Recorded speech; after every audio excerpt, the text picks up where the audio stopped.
apply, get rejected, get rejected, get rejected, get better, get better, get better, get rejected, get rejected, get rejected,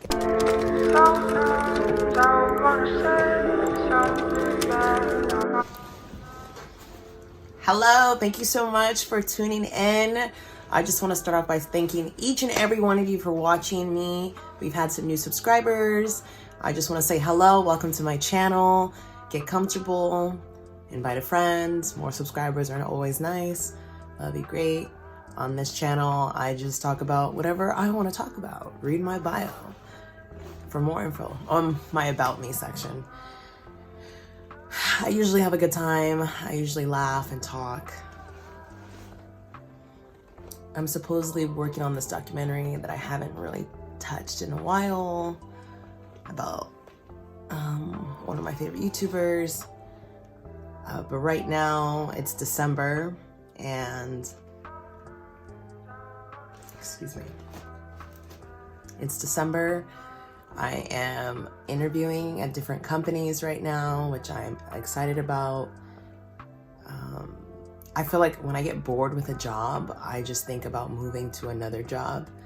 And I know people always talk about how job hopping can be bad for you and like it doesn't look great on your resume. But I've also been hearing and learning that like the best way to kind of improve your financial status and income is by looking for other jobs. Because if you stay at a company, I heard something like if you stay at a company for like 2 years, you lose out on like a lot salary wise. Like the more you stay, the more you lose out kind of thing. And that your raises don't get better. Like they don't match the rate of inflation. So it's always best to just look for a better job and get a higher pay that way. Like if your job is only going to give you $1,000 more every year that you're with them, you better start at a high salary versus if you start at a low salary, by the time you reach what you really want, you might have been there for 20 plus years. Otherwise, you can just jump every 2 years to different companies and probably make like 20K more. So that's my plan. That's what I'm trying to do. I struggled so much when I started interviewing and trying to make it and go corporate and do the things that I've been doing. I remember I had one interview with this woman who built a startup and her goal was trying to connect professionals to people in need. And I remember I had a great interview or initial phone call with one of her managers, and she's the boss. And then they wanted a cover letter. I didn't do it correctly. I didn't really put my all in the cover letter. I found a like three sentence cover letter that will work video on YouTube. I found a 3-sentence cover letter that will work on YouTube, and everyone, based on the comments and based on what this man was saying, I was like, oh, this is gonna work for sure. I tried it. It did not work. The boss called me 15 minutes or sent me an email 15 minutes before our scheduled interview, and she shut it down. She's like, we're not having this interview. You obviously didn't take this seriously with the cover letter, so I no longer want to talk to you. That was the basis of the email. She was like, I don't want this to come off as, strange or weird or anything, but here are some tips on how to write a great cover letter moving forward that will help you. If you have any questions, please let me know. I'd be happy to help you. So like, not only was she like cutthroat with me, she also showed me kindness. And kindness doesn't always have to mean being nice to someone. Being kind, that can equate to having respect for someone enough to tell them the truth, even if the truth hurts. And she showed me a lot of kindness that day. So now I'm a lot more comfortable. Fast forward to now, I'm a lot more comfortable with interviewing. I'm realizing like it's how you present yourself and how you're perceived. And when I used to interview, a lot of people, the interviewer could smell the fear. They could smell the uncertainty. They could smell the unexcitement. I just was not excited.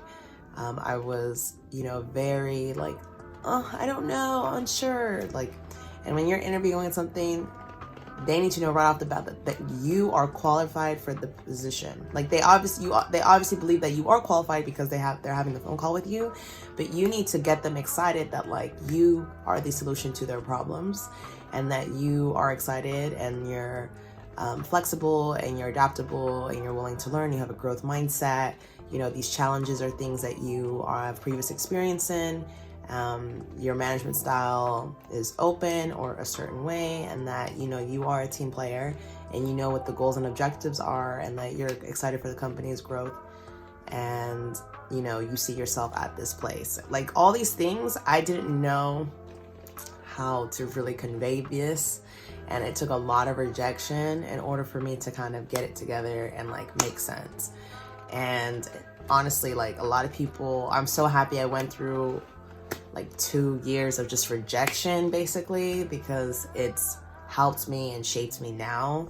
So if you're afraid of getting rejected, you need to go out there and try. Apply. Get rejected, get rejected, get rejected, get better, get better, get better, get rejected, get rejected, get rejected, get better, get better, get better. All those times that I was setting up phone calls, setting up interviews, those were all practice. It all is practice. It all is practice. It all is practice. So when the opportunity comes, because there's nothing worse than having the right opportunity at the wrong time, and the wrong time being that you're not prepared, you're not ready, you didn't see it coming, but this is what you wanted. Like, there should never be a time when that is the case, because we should be prepared for our moment. We should be ready to take our moment, to go after it. So that's kind of what I'm dealing with. I'm also dealing with like just friendships, people that like are annoying me in my life. There's a lot of people out here that just are not emotionally intelligent. They're not able to put other people's feelings before themselves. They're not able to see things from a bird's eye perspective and see like, okay, in the grand scheme of things, is this kind of where I want to take things? Do I really want to escalate this issue between someone I know and myself? Is this going to help me? Is this going to hurt me? And like, I'm realizing as a friend, especially in my late 20s, like when you're in that mid to late 20s era, it's like, this is not what I want for myself. This is not who I am. This is not what I want. Like, I want more. I'm trying to do more. Like, I don't like people that can't figure out their own problems. When there's constantly drama in your life, you need to look inside yourself and figure out why. Like, why or how you may be the cause of it. Especially when you're always sharing with other people what's wrong, and you happen to be at the center of it every single time. Is it all these people that have a problem, or is it you? You know, these are just questions to ask. And you know, I'm waiting for people to kind of wake up and be aware, but it is just so much easier to just walk away. It's so much easier to like let people go, move on, go. So there are people in my life that I'm like kind of annoyed by. I really want to cut them out, but then I'm also like, let me show them some grace. Like, let me give them some time. Let me distance myself away from them, because I don't like chaos. Like, one thing about me, I don't like messy. I don't like people that are messy. I don't like chaotic situations, but like, I will learn to deal with it. I can be flexible. At the end of the day, like, that it is a test of someone's character, if they're willing to rock with you and in the good and the bad, you know. And nobody's perfect, but at the same time, I think people should be more responsible for themselves and like the energy they invite into their life. Like, let's just re-examine that. So I'm dealing with that.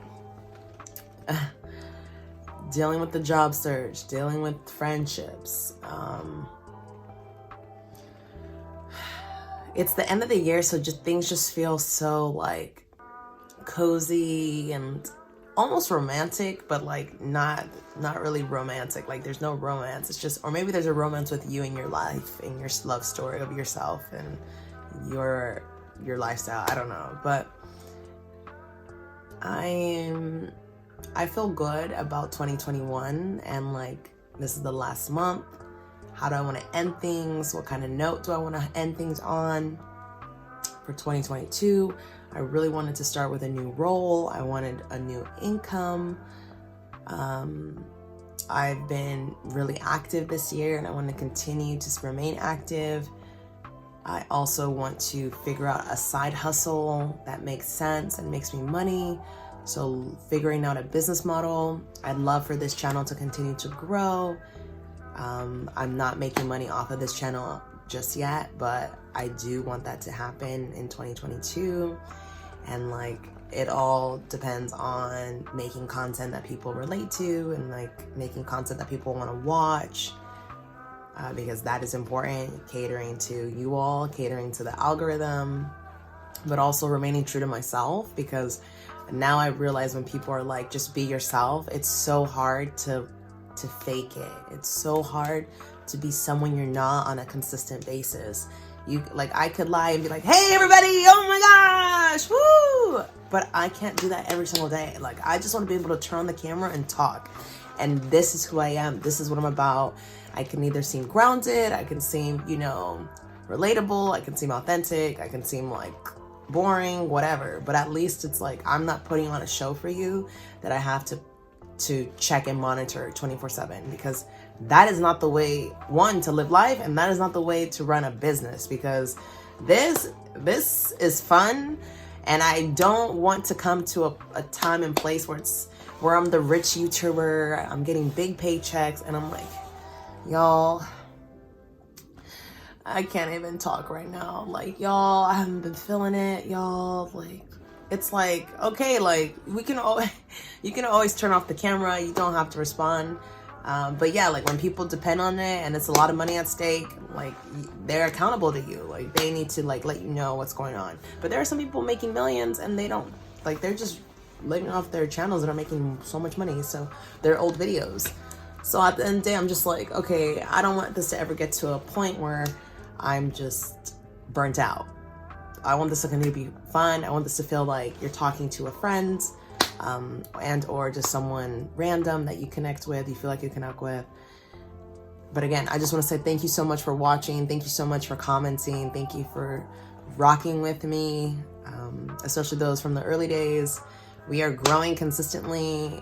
We've gained a few good number this week. I just want to again say thank you so much. Thank you, thank you, thank you.